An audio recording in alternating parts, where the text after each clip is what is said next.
呢度咧就係展覽我嘅一部分水墨畫同埋書法。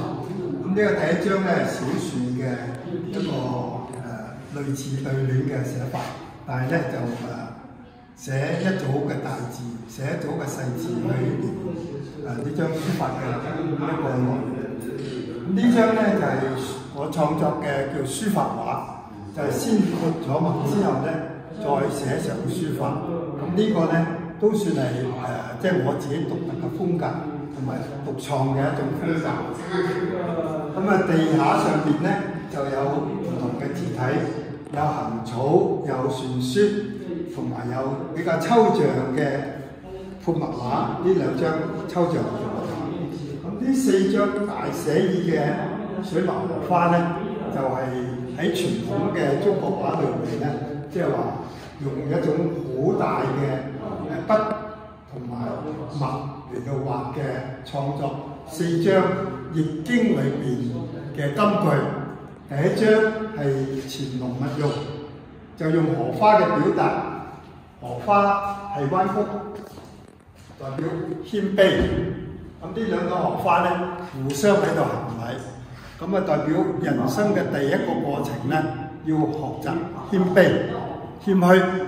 咁第二張咧，就係啲荷花咧現出咗呢個葉同埋水面露咗出嚟。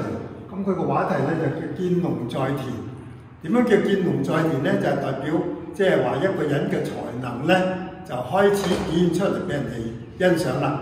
如果有真正才能嘅人咧，佢就會即係話能夠有機會去表達，或者咧係得到人哋嘅欣賞。咁第三個階段，當一個人係能夠真正有智慧、有充足嘅一個學識，同埋有呢個好經驗豐富嘅人生，有才能、有成就咧，就係會達到呢個境界，就飛龍在天，即係好高嘅成就啦。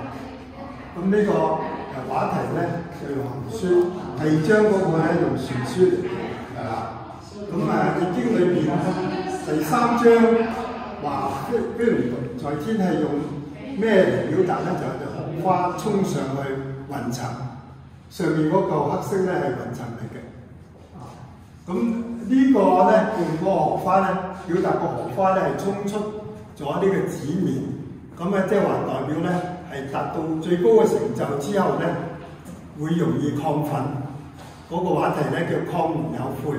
咁達到最高嘅成就之後，如果唔識得修煉嘅話咧，就有機會做錯事，咁就會出現呢個叫做亢龍有悔，即係話過於亢奮嘅一個成就同埋表現咧，就會做錯事而產生後悔啦。